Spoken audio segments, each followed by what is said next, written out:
At ang Diyos ay naglagay ng ilan sa iglesia. Una-unay mga apostol. Ikalaway mga propeta. Ayun. Ikatloy mga guro, saka mga himala.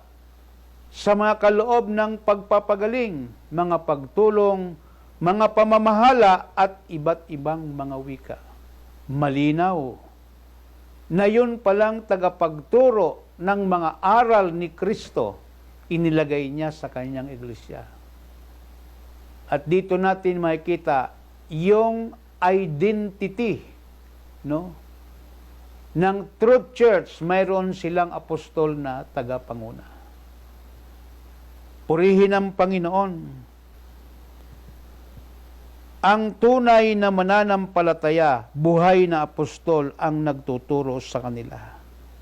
Yan ang sinasabi sa aklat ng Kolosas 1, talatang 28. Na sinasabi, siya naming inihayag na pinaalalahanan ang bawat tao at tinuturuan ang bawat tao sa buong karunungan upang miharap naming sakdal kay Kristo ang bawat tao.